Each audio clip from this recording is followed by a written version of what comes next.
All right, guys, so the E60 is broke again. That's not really saying too much. It seems that that's a pretty common situation with this. Let it sit for 2 days, and the issue now is I went to start it up. Now it's saying it cannot see the transmission, it cannot see the crankshaft sensor, all this other stuff. So I don't know if we have a module problem, which, you know, the EGS is actually inside the transmission. Hopefully that's not the case. I doubt it has two problems all at once. I'm thinking one of two things happen. Either I ran over something and ripped something out wire-wise, or we also have a lot of rabbits around. I'm thinking maybe something got chewed up underneath. But we'll go ahead and go over here and look at all the codes. And it's had no codes except for the light module before.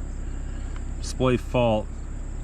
So I have a crankshaft signal, DME electronics box fan, that was on there. EGS engine signal, what the hell? AHL, that's the light module for the headlights. Fogging sensor is on there. And this is the headlight sensors since they don't function anymore. TCU fault, that speaker's unplugged, that's all fine. We're not getting the, we had some more codes before I erased them, but now we just had the EGS engine signal. So, you know, I really don't know. And then we have malfunction and transmission on there, but it says it just can't see it. It could be something with that round plug on the back of the transmission, but I don't know. The issue right now is the E39's in the shop, so we'll go in there right now and we're getting that back together. Okay, so E39 still in the shop. We finally got the subframe and everything back on it, ready to go ahead and pull the crossmember bar out. I'm gonna show you here what we had issue with. Okay, so the biggest issue we had was the steering shaft, which is right there, which is aluminum that slides on metal splines coming out of the steering wheel. And I noticed there was an issue, and somebody's had it apart before. When we replaced the rack, I slipped it off the splines so I could undo the bolt where it bolts on the rack and pinion. Well, a lot of the issue is I had to drive it off with a hammer, then it had like water inside of it, like rainwater. So whenever I went to put it back on, it was super hard to drive on. And I got it on a little ways and I couldn't get it back off. So finally I got the slide hammer on it and pulled it off. Then we cleaned it up again, put lubrication on it again. And the second time it went in difficult, but at least it went in. And so anyway, we tapped it all back on there. It's all back up in there. I put the nut on this to hold the power steering line up. I'm sorry, the coolant line, the power steering line's over there. And that's all done. This side's all done with the new control arm on it. This side is not. So we're gonna start working on that here just shortly. I gotta wire that together for the brake pad sensor. That sensor was toasted.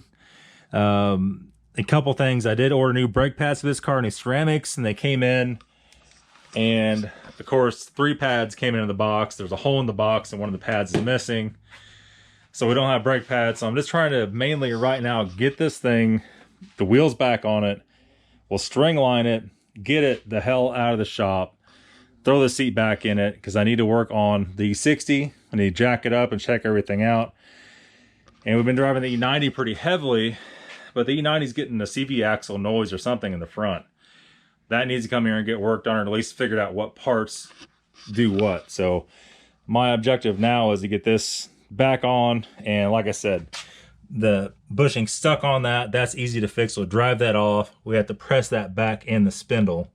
That's common on E39s. Probably a good 40 minutes in this car, and we should be able to let it down at the jack stands and maybe drive it out. Now, we don't have the new water pump or nothing on yet. We just need to get it out of the shop. So if it could just back up, drive out 50 foot, that's all we need for this minute. Just the struggles of having a 1-car shop.